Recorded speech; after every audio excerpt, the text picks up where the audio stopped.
Day he came in to read. Actually, it was at night, where we bring you the most impactful and unforgettable stories from around the world. Today, we remember the lives of remarkable individuals whose legacies continue to inspire and resonate. From iconic musicians to trailblazing activists, join us as we celebrate their extraordinary contributions and bid farewell to those who have left an indelible mark on our lives. Stay tuned for a journey through their incredible stories. Kim Woodburn. Born Patricia Mary Mackenzie on March 25, 1942, in Eastney, Hampshire, England, passed away on June 16, 2025, at the age of 83 after a brief illness. Known as the Queen of Clean, Kim became a household name through her work as a television personality, writer, and expert cleaner, most notably as the co-host of Channel 4's hit series How Clean Is Your House, alongside Aggie. Mackenzie, early life and personal struggle. Kim's early life was marked by hardship and resilience. She endured a turbulent and abusive childhood, suffering both physical and sexual abuse at the hands of her parents. At the age of 16, she left home and moved to Liverpool, where she began working as a living cleaner. Kim's journey was not without tragedy. At 23, she gave birth prematurely to a stillborn son, an event she later revealed in her autobiography, Unbeaten. This deeply personal story led to a police inquiry, but no action was taken. After this loss, she changed her name to Kim, inspired by American actress Kim Novak. Despite these early challenges, Kim's determination and work ethic propelled her forward. She held various jobs, including social worker, beautician, and model, before finding her calling as a professional cleaner. Rise to fame. The Queen of Clean. Kim's big break came in 2002, when Channel 4 was searching for a cleaner with a strong personality for a new television series. After a successful screen test, she was paired with Sky's cleaner Aggie Mackenzie, and together they launched How Clean Is Your House? In 2003, the show quickly became a ratings hit, running until 2009 and spawning books, board games, and DVDs.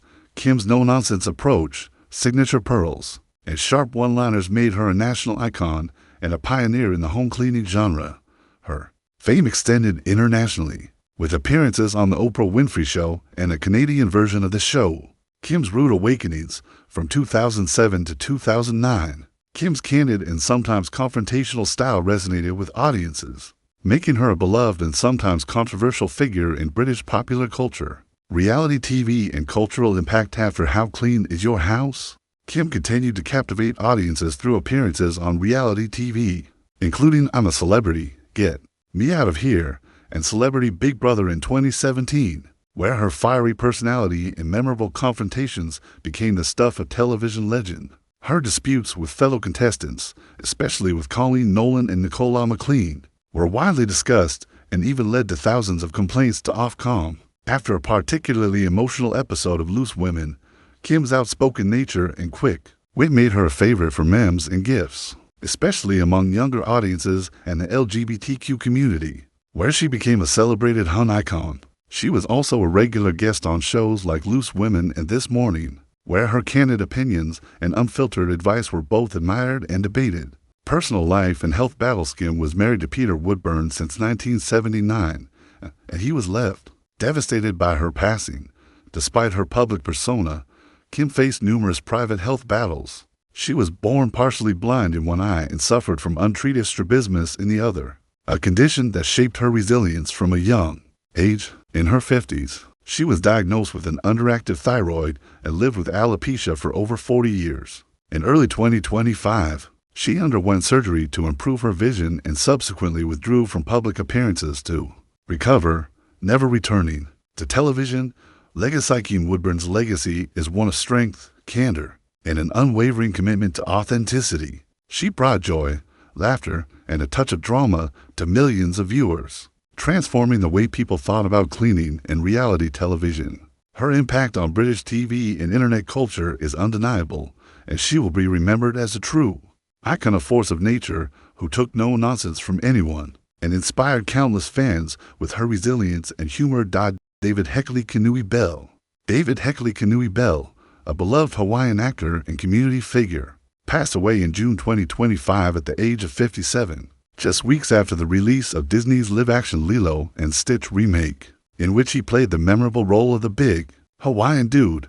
His passing was confirmed by his sister, Hekili Kenui Bell, in a heartfelt Facebook post, though the cause of death has not been disclosed. Early life and community roots. Born and raised in Hawaii, David attended Kalani High School and Panahu School, growing up in a family that valued both Hawaiian language and culture. His father spoke Hawaiian, and David's fluency in English, Hawaiian, and Hawaiian Pidgin became a hallmark of his personality and professional life. He lived in Waimea before his passing and was deeply connected to his local community, both as an entertainer and as a public servant. Career in entertainment. Of its journey in the entertainment industry was marked by a deep love for acting and storytelling. He was a proud SAG-AFTRA member, with credits in popular Hawaii-based television series such as Hawaii 5-0, where he played Isaac in Season 5, Episode 4, and Magnum P.I. as Manu Solani in Season 1.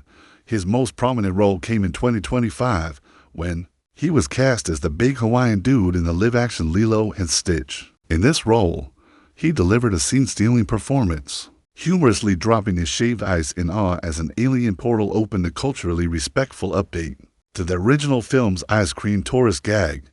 David was enthusiastic about his work on Lilo and Stitch, often sharing behind-the-scenes moments and expressing gratitude for the local Hawaiian crew who contributed to the film's success. He attended the cast and crew screening just 2 weeks before his passing, celebrating the film's release with his family and friends. On Instagram, he wrote, "Now, mahalo to all who worked on this film. It was so awesome to see so many of the true stars, in my opinion, our local crew in Hawaii." Beyond acting, voice work and community service out of his talents extended beyond the screen. He was the voice behind the public address system at Ellison Onizuka Kona International Airport, at Keyhole, where he worked as an assistant airport superintendent. His warm, welcoming announcements became a familiar sound for travelers arriving in Hawaii, reflecting his commitment to creating a safe and enjoyable experience for all. He also served as a brand ambassador for Kona Brewing Company, traveling with his dog Brutus and representing the spirit of aloha wherever he went. His ability to blend English, indigenous knowledge, and Pidgin in his work made him a unique and cherished figure in the local entertainment scene. Personal life and legacy side of it was remembered by his family as a sweet, generous, talented, funny, brilliant, and handsome man who brought joy to everyone he met. His sister described him as a diamond in the rough and a source of unconditional love. He was known for his humility, kindness, and the genuine connections he formed with people from all walks of life. His final film credit will be in the upcoming Amazon MGM Studios production The Wrecking Crew, starring Dave Bautista and Jason Momoa, which is currently in post-production. David's passing is a profound loss for both the Hawaiian community and fans of Disney's beloved remake, but his legacy of aloha, laughter, and cultural pride will endure. Melanie Rumani. Melanie Rumani, the global head of acquisitions for BBC Studios and UK TV, passed away on June 16, 2025, after a prolonged battle with cancer. She was 50 years old. Her death marks a significant loss for the broadcasting industry, where she was widely respected for her expertise, tenacity, and leadership in content acquisition. Career and contributions. Melanie joined BBC Studios in 2006 and steadily rose through various roles within sales and acquisitions. In 2020, she was promoted to the dual role of global head of acquisitions for both BBC Studios and UK TV. In this capacity, she was responsible for acquiring content for 40 pay TV channels and BBC-branded streaming services worldwide. Melanie played a pivotal role in launching popular channels such as BBC Earth, BBC Brit, and BBC First across multiple regions. Her fearless and tenacious approach to deal-making was renowned within the industry. She negotiated numerous international agreements with major studios, helping to expand the global reach of BBC content. Colleagues and industry leaders alike admired her professionalism, deep knowledge, and relentless work ethic. Personal strength and legacy. Through her long fight with cancer, Melanie demonstrated remarkable resilience and determination. Despite the challenges posed by her illness, she remained committed to her work and continued to contribute actively to the company's success. Her courage and dedication inspired everyone around her. Tom Fussell, CEO of BBC Studios, praised Melanie's immeasurable impact on the organization and highlighted the honor it was to work alongside her. He emphasized her fearless spirit in both business and life, and the admiration held by all who knew her. Marcus Arthur, CEO of UK TV, echoed these sentiments, describing Melanie as energetic, knowledgeable, and highly esteemed within the industry. He also noted her humor, compassion, and passion, qualities that made her an inspiration to many. Melanie leaves behind her husband, Rumani, who is also involved in content funding at UK TV. The outpouring of respect and condolences from colleagues and friends reflects the profound influence she had on the broadcasting community. Final thoughts. Melanie Rumani's career was marked by a combination of sharp business acumen and heartfelt dedication to the creative and operational sides of television content. Her legacy will live on through the channels she helped establish, the deals she brokered, and the countless professionals she inspired with her resilience and spirit. Manuel López Zarza, better known as Manuel Zarza, was a celebrated Spanish film and television actor who passed away in the night between June 16th and 17, 2025, in Pozuelo de Alarcón, Madrid, at the age of 93. With a career spanning over 7 decades, Zarza appeared in more than 200 film and television productions, making him one of the most prolific actors in Spanish cinema history. Early life and career beginnings. Born on April 26, 1932, in Madrid, Spain, Manuel Zarza embarked on his acting career in the early 1950s. His film debut came in 1951 with Day by Day Dia Tras Dia, marking the start of a long and varied career. Zarza quickly became known for his versatility and dedication to his craft, working across multiple genres including drama, thriller, comedy, and westerns. Notable roles and filmography throughout his extensive career. Zarza delivered memorable performances in a wide range of films. Some of his notable works include Love in a Hot Climate 1950 for The Song of the Nightingale, 1959, The Showgirl 1960, The Delinquents 1960, The Balcony of the Moon 1962, Weeping for a Bandit 1964, The 317th Platoon 1965, The Pizza Triangle 1970, The Legend of Frenchy King 1971, My Dear Killer 1970, To the Two Faces of Fear 1972, Rico the Mean Machine 1973, Dick Turpin 1970, For Naked Therapy 1975, A Married Mothers 1975, Ambitious 1976, Nightmare City 1980, La Colmena 1980, Testigo 1985, El Hermano Bastardo de Dios 1986, Tio Vivo C.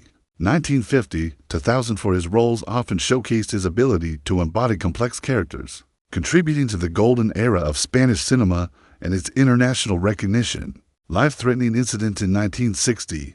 Zarza faced a near-death experience when he was clinically dead for 2 hours after sustaining injuries while heroically saving a woman from a fire. This incident demonstrated his courage and selflessness beyond his artistic talents. Personal life. Manuel Zarza was married to Maria Las Cachazares since 1959. He was the father of 2 children, David Zarza and Flavia Zarza, who survive him. His family remembers him as a dedicated husband and father who balanced his personal life with a demanding career. Legacy and death. Manuel Zarza's death at 93 marks the end of an era for Spanish cinema. His vast body of work and his enduring presence on screen have left an indelible mark on the industry. Known affectionately as Manolo Zarza, he was regarded as one of the emblematic actors of Spanish film, respected for his professionalism, longevity, and the depth he brought to his roles. He passed away due to heart problems, as reported by sources close to him. His death was mourned by colleagues, fans, and the wider film community who celebrated his contributions to cinema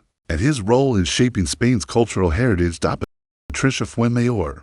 Patricia Fuenmayor, a Venezuelan television presenter, former beauty queen, and respected journalist, passed away on June 9, 2025, at the age of 51 after a courageous battle with cancer. The news of her death was confirmed during a live broadcast of Despierta America, the popular Univision morning show where she had worked as a correspondent based in New York. Her passing deeply saddened colleagues, friends, and fans across Latin America and beyond. Early life and pageant success. Born in Maracaibo, Venezuela, Patricia first rose to public prominence as a beauty queen in 1997. She represented the state of Zulia in the Miss Venezuela pageant, where she reached the top 8 finalists. The following year, she was crowned Miss South America Reina Sudamericana in Bolivia. a title that brought her widespread recognition across Latin America. These achievements launched her into the public eye and opened doors for her future career in media. Transition to journalism and television through pageantry brought her fame. Patricia's true calling was journalism. She earned a degree in communication from Universidad Santa Maria in Caracas and began her media career working as a presenter and reporter for Venezuelan in Venezuela. Her engaging personality, professionalism, and dedication quickly made her a respected figure in the competitive world of Latin American television. Patricia hosted her own program, De Boca en Boca, where she interviewed prominent Latin artists such as Shakira and Marc Anthony, showcasing her versatility and ability to connect with audiences. Her journalistic work was marked by a straightforward, warm style that resonated with viewers. Relocation and career in the United States in 2015. Patricia's life took a dramatic turn when her husband, Dr. Jorge Safar Perez, was kidnapped in Venezuela, a traumatic event that forced the family to relocate to the United States for safety. Settling in New York, Patricia rebuilt her career, joining Univision's Edition Digital and later becoming a familiar face on Despierta America. There, she served as a correspondent covering stories relevant to the Latin community in New York and beyond.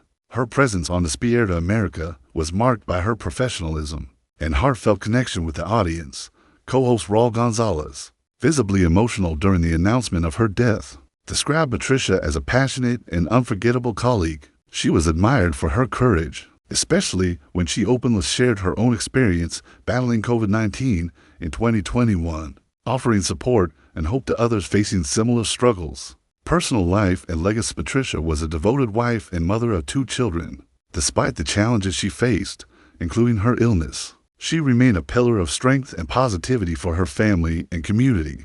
Her final Instagram posts reflected her love for her family and her hopeful spirit, wishing blessings and happiness to her followers. Tributes poured in from across the media industry and the Latin American community, highlighting her impact as a journalist and her warmth as a person. Fellow journalists and friends praised her dedication, charisma, and the legacy she leaves behind as a role model for perseverance and grace under pressure. Conclusion. Patricia Fuenmayor's passing is a profound loss to the world of journalism and Latin American media. From her early days as a beauty queen to her respected career as a television presenter and correspondent, she touched countless lives with her talent and humanity. Her story is one of resilience, courage, and unwavering commitment to her craft and family. Patricia's legacy will continue to inspire those who knew her and the many viewers who admired her work. Sylvester Stallone, born on July 6, 1946, in the gritty Hell's Kitchen neighborhood of Manhattan, Michael Sylvester Gardino Stallone arrived in the world with adversity literally etched on his face. Obstetric complications severed a facial nerve, leaving the lower left side of his mouth partially paralyzed and his speech forever marked by a growly slur, traits that would later become cinematic trademarks. His parents, hairdresser and polo devote Frank Stallone Sr. and astrologer Jackie Stallone, fought often filling the family apartment with volatility and pushing young Sylvester inward toward escapism. Books about mythic heroes and late-night television boxing matches became his sanctuary. Sent to a Catholic boarding school in Maryland to temper his restlessness, he discovered both athletics and trouble earning a reputation as a bruising competitor on the field and a chronic prankster in the dormitories, yet a venomous detentions. He felt the first flickers of creative ambition, scribbling short stories about invincible champions who refused to quit. When Jackie won custody after a bitter divorce,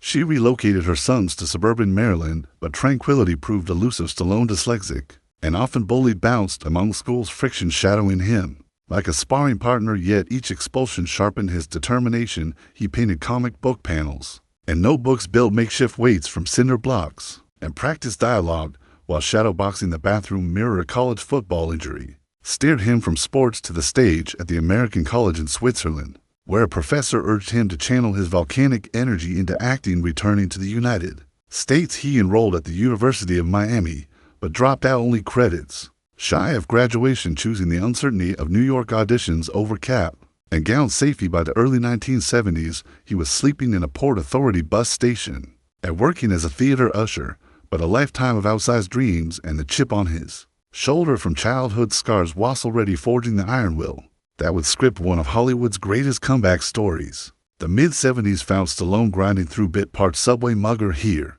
Wedding guests there while scribbling feverishly on hotel stationery between takes, living off the meager scraps of extra work. He pawned jewelry, sold his dog, even hunkered down in a bus terminal to save rent, yet refused any gig that dulled his creative spark. Everything changed after he watched journeyman boxer Chuck Wepner go the distance against Muhammad Ali. The underdog's grit ignited Stallone's imagination like a flash of lightning. He pounded out the first draft of Rocky in a marathon 84-hour burst, his fingers moving as fast as his heart, then took the script on a bruising tour of casting offices. Studio executives dangled six figures to buy the story without him, but he clung to his dream. With bare-knuckle ferocity, within months, the world would witness the birth of a ring legend and the unexpected coronation of a new Hollywood contender against impossible odds, refusing studio offers that would have replaced him with an established star. Stallone issued a now iconic ultimatum: no Stallone, no Rocky. United Artists relented, and with a shoestring budget, frigid Philadelphia street shoots and real blood in the ring filming wrapped in under a month. When Rocky premiered in 1976, it detonated across pop culture, earning 10 Oscar nominations, winning Best Picture, and transforming a hungry unknown into Hollywood's newest heavyweight. Sequels followed in rapid-fire succession, each supersizing budget spectacle and global box office, while Stallone's chiseled silhouette became shorthand for unstoppable perseverance even as critical opinion swerved. Audiences stayed ringside cheering his creations' every comeback. By the dawn of the 80s, the man once sleeping in a bus depot had become a marquee name in neon lights, writing, directing and punching Destiny square in the jaw. During the 1980s, Stallone doubled down on his image as a rugged American icon, pivoting from Philly's blue-collar gyms to the steamy jungles of Vietnam with the explosive First Blood in 1982. John Rambo's haunted stare and Bondenict muscles tapped into a nation's unresolved war trauma, rocketing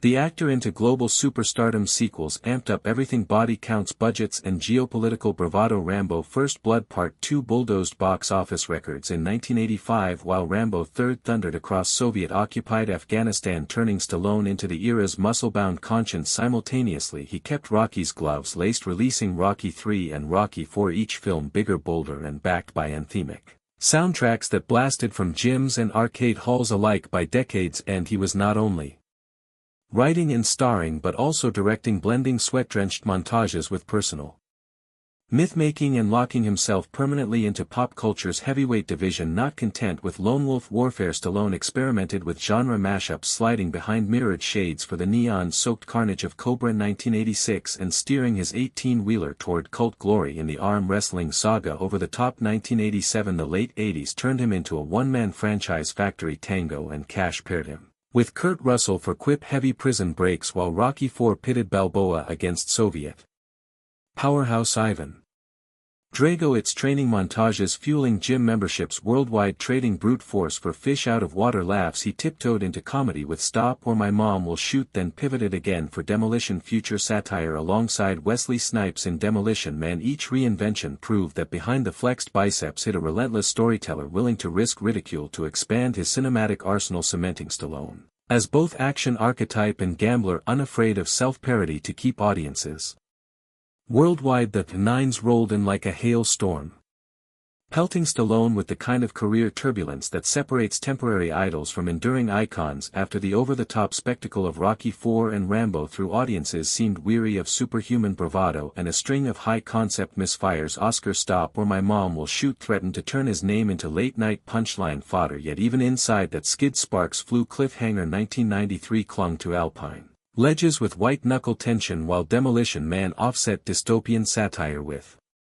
Quick's jabs at pop culture, proving he could still reinvent the action mold. 3 years later, Cop Land quieted the fireworks. Stallone packed on 40 pounds and stripped away ego to play a half-deaf New Jersey sheriff drowning in moral gray. Critics who once wrote him off hailed a haunting performance that whispered, not screamed, reminding Hollywood that beneath the muscle lay an actor hungry to stretch. Reinvigoration paved the runway for a full-throttle renaissance in the new millennium. In 2006, Rocky Balboa laced the gloves one last time, balancing nostalgia with raw vulnerability and pulling in $155 million worldwide, staggering for a low-budget underdog film. 2 years later, an older battle-card Rambo trudged through Burma's killing fields, delivering brutal commentary on modern conflict while reclaiming its creator's box office muscle. Then came the Expendables trilogy, a testosterone-charged love letter to 80s mayhem that united action titans under Stallone's command. Writing, directing and headlining, he fused aging sinew with meta-humor, proving that relics could still detonate ticket sales when packaged as vintage dynamite. This era cemented Stallone as Hollywood's phoenix, capable of crashing, burning and rising with fists raised, while setting the stage for deeper reflections on the price of immortality. Carved from sweat and resolve, years spent living as his own stunt double carved an anatomical road map of scar tissue across Stallone's body. Filming Rocky Dweeku, he bruised ribs so badly he coughed blood between takes. Rocky IV saw Dolph Lundgren's thunder punch slam his chest so hard his heart hit the pericardium wall, sending him to intensive care for 8 days. During Rambo Through, he cracked a rib vaulting from a horse, and for Cliffhanger he dangled from actual cables thousands of feet above the Dolomites, shredding shoulder tendons that later required repair. The 2010 cage match reunion of the Expendables was no gentler. A neck fracture sustained during a choreographed brawl with Steve Austin forced Stallone to accept a titanium plate, while reconstructive back surgery added still more inches to his operating room scar count. Yet adversity only sharpened his Spartan routine. Even post-surgery he rose before dawn to pound iron, cycle through underwater therapy, and finish with cryogenic chambers that left steam rolling off granite muscles like Alpine glow off mountain peaks. His physique chiseled well past conventional prime drew headlines in 2007 when Australian customs officials seized human growth hormone vials from his luggage. Stallone offered no excuses, admitting he used doctor-prescribed HGH to mitigate aging ligaments, and paid a hefty fine, while igniting global debate about performance enhancers versus longevity medicine. Over the decades he has endured spinal fusions, rotator cuff repairs and an army's worth of cortisone shots, yet remains a walking defiance of actuarial tables, clocking 2-a-day workouts that mix old-school barbell punishment with Pilates, rebound trampolines and meditation. Nutrition hovers around lean proteins, olive oil, drizzled greens and the occasional cheat of oatmeal cookies baked by his daughters. Doctors marvel, fans cheer, and Stallone, approaching 8 decades, continues treating his body like a perpetual film set, bruised but never broken, always prepped for the next take. Behind the cinematic triumphs, tragedy shadowboxed with Stallone's private life. In 2012 his eldest son Sage, who had once shared the screen as Rocky Jr. in Rocky V, was found dead at 36, silencing a voice that had echoed his father's artistic hunger. The loss shattered Stallone's stoic armor. Interviews ceased, sets darkened, and every punch thrown on camera thereafter carried an unseen weight. Earlier sorrows included his half-sister Tony Ann's battle with lung cancer, his parents' acrimonious split that never quite healed, and the quiet heartache of raising second son Sergio, diagnosed with autism at age 3. Stallone poured resources into specialized therapies, championed neurodiversity research and rewrote filming schedules to maximize family time. Yet the pain of an unspoken future nod between takes. Marriage offered both refuge and upheaval. 2 divorces scarred headlines before his 1997 union with model Jennifer Flavin steadied the storm, gifting him 3 daughters who became his North Star. After Sage's passing, grief carved new resolve. On set he replaced adrenaline highs with late-night vigil walks, scripting monologues that bled personal loss into universal resilience. Creed 2015 let him channel that ache into a mentor facing mortality, earning a Golden Globe and an Oscar nod from audiences who sensed the rawness beneath every line. When matriarch Jackie Stallone died in 2020 at 98, he honored her flamboyant spirit by transforming the eulogy into a masterclass on perseverance, reminding mourners that destiny is forged in struggle. Friends fall into addiction. James Gandolfini. Tommy Morrison fueled his ongoing advocacy for mental health funding within Hollywood unions. Each farewell tightened his circle yet widened his empathy, deepening the authenticity he brought to elder statesman roles. The once unstoppable action titan now wielded vulnerability as potent ammunition, proving that even heroes cast from marble reveal truth only when the stone is cracked. The 2020s have showcased a Stallone who trades theatrical mares for the boundless stages of streaming, proving relevance is a mindset, not a birth date. Partnering with Yellowstone mastermind Taylor Sheridan, he slipped into the tailored Leather of Dwight the General Man Freddy for Tulsa King a mob capo exiled to Oklahoma equal parts menace and mischievous mentor. The Paramount Plus series roared past expectations, instantly renewed and placing Stallone at the heart of prestige television's new frontier. Around the same time he revived Cosmic Outlaw Stakar Ord in Guardians of the Galaxy Vol. 3 and lent that unmistakable growl to King Shark in James Gunn's The Suicide Squad, cementing his voice as a CGI-era talisman. Even Expend Horrible's 2023 returned him to Bulletown ballets, proving no algorithm can replicate the nostalgia of an authentic battle-scarred grin between shoots. He executive produces The Family Stallone, a reality series that invites cameras into breakfast arguments, workout rituals and father-daughter heart-to-hearts, offering the public its most intimate portrait yet of the man who once guarded his vulnerabilities like state secrets. Away from set, Stallone's days begin before sunrise at his Los Angeles compound, where he alternates iron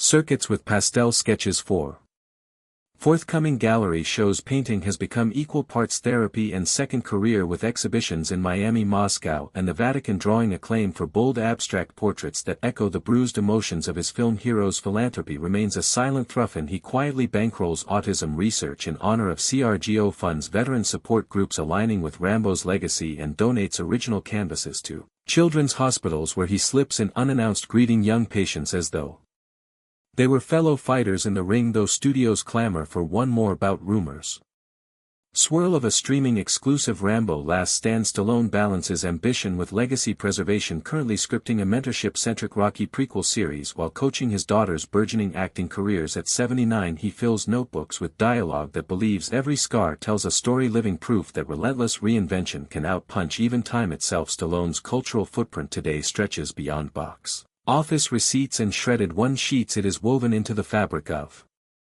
motivational speeches, sports broadcasts and even political rhetoric.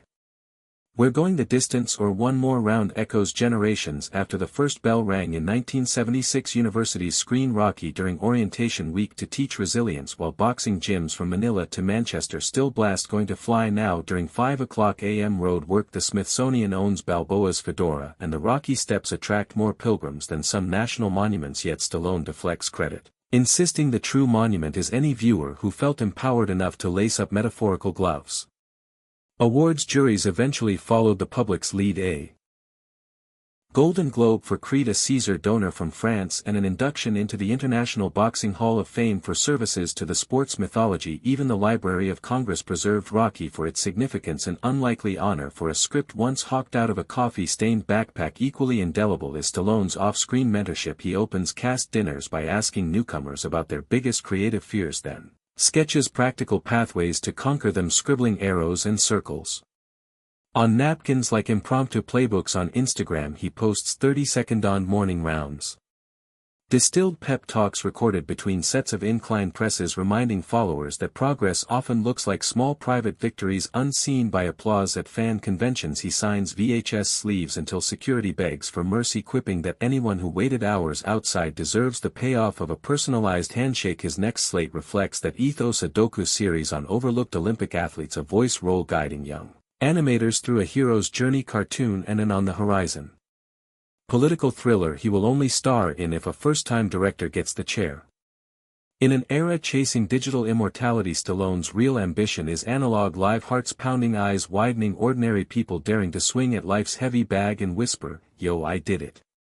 At this stage of his odyssey, Stallone stands not only as an actor-director but as the curator of a living brand that spans cinema, television, fine art, fitness and digital motivation. Pre-production is already underway on the Tenderloin, a limited series noir that mines his Hell's Kitchen roots. He will serve as showrunner, co-write each episode and appear in flashback cameos while younger performers carry the narrative baton, his most deliberate handoff yet to a new generation of storytellers. Simultaneously he is polishing the pilot for Gloves Off, an unscripted mentorship program in which disadvantaged teens train under retired boxing legends and receive scholarships funded by Stallone. Canvases auctioned at benefit galas, filming slots neatly between family dinners, gallery openings and dawn workouts, overseen by longtime trainer Gunnar Peterson, ensuring that creativity, philanthropy and health remain synchronized like a triple threat metronome. The driving philosophy is Simple Legacy is a relay race, not a solo sprint, and each fresh project should light torches for others to carry along. After his final curtain call beyond professional blueprints, Stallone's personal rhythm has settled into a disciplined yet exuberant cadence. Evenings are reserved for game nights with daughters Sophia Sign and Scarlett, whose quick-fire humor keeps the household ringing with laughter. Jennifer, his partner in both life and enterprise, Mana, transforming a hungry unknown into Hollywood's newest heavyweight sequels followed in rapid-fire succession, each supersizing budget spectacle and global box office, while Stallone's chiseled silhouette became shorthand for unstoppable perseverance even as critical opinion swerved. Audiences stayed ringside cheering his creations' every comeback. By the dawn of the 80s, the man once sleeping in a bus depot had become a marquee name in neon lights, writing, directing, and punching Destiny square in the jaw. During the 1980s, Stallone doubled down on his image as a rugged American icon, pivoting from Philly's blue-collar gyms to the steamy jungles of Vietnam with the explosive First Blood in 1982. John Rambo's haunted stare and Bondenicked muscles tapped into a nation's unresolved war trauma, rocketing the actor into global superstardom. Sequels amped up everything: body counts, budgets, and geopolitical bravado. Rambo First Blood Part 2 bulldozed box office records in 1985, while Rambo Third thundered across Soviet-occupied Afghanistan, turning Stallone into the era's muscle-bound conscience. Simultaneously, he kept Rocky's gloves laced, releasing Rocky III and Rocky IV, each film bigger, bolder, and backed by anthemic soundtracks that blasted from gyms and arcade halls alike. By decade's end, he was not only writing and starring but also directing, blending sweat-drenched montages with personal myth-making and locking himself permanently into pop culture's heavyweight division. Not content with lone wolf warfare, Stallone experimented with genre mashups, sliding behind mirrored shades for the neon-soaked carnage of Cobra in 1986 and steering his 18-wheeler toward cult glory in the arm wrestling saga Over the Top 1987. The late 80s turned him into a one-man franchise factory. Tango and Cash paired him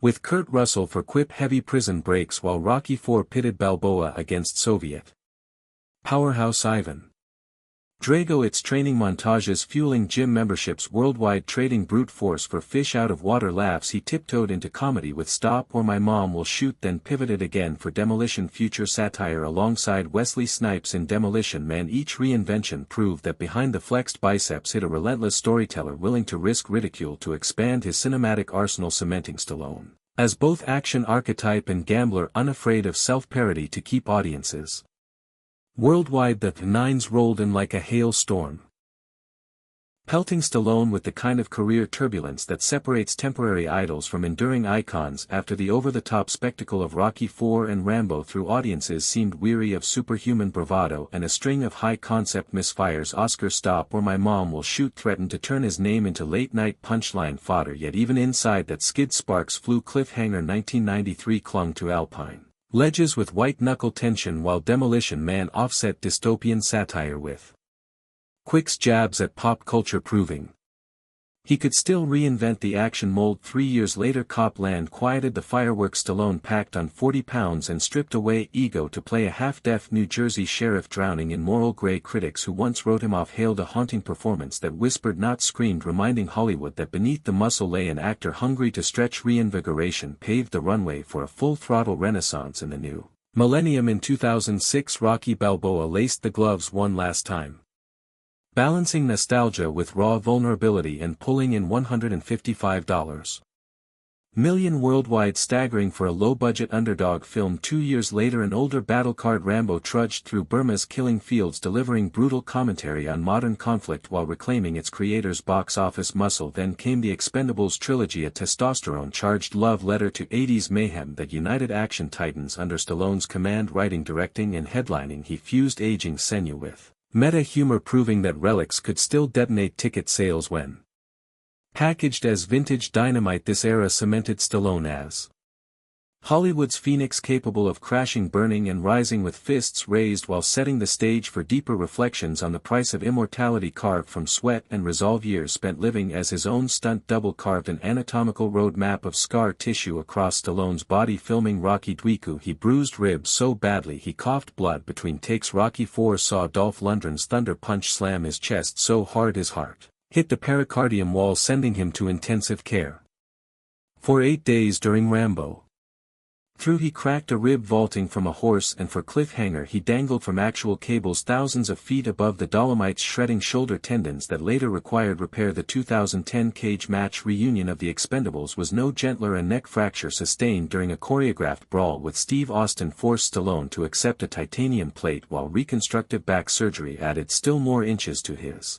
operating room scar count, yet adversity only sharpened his Spartan routine. Even post-surgery he rose before dawn to pound iron, cycle through underwater therapy, and finish with cryogenic chambers that left steam rolling off granite muscles like alpine glow off mountain peaks. His physique chiseled well past conventional prime drew headlines in 2007 when Australian customs officials seized human growth hormone vials from his luggage. Stallone offered no excuses, admitting he used doctor-prescribed HGH to mitigate aging ligaments, and paid a hefty fine, while igniting global debate about performance enhancers versus longevity medicine. Over the decades he has endured spinal fusions, rotator cuff repairs, and an army's worth of cortisone shots, yet remains a walking defiance of actuarial tables, clocking 2 a day.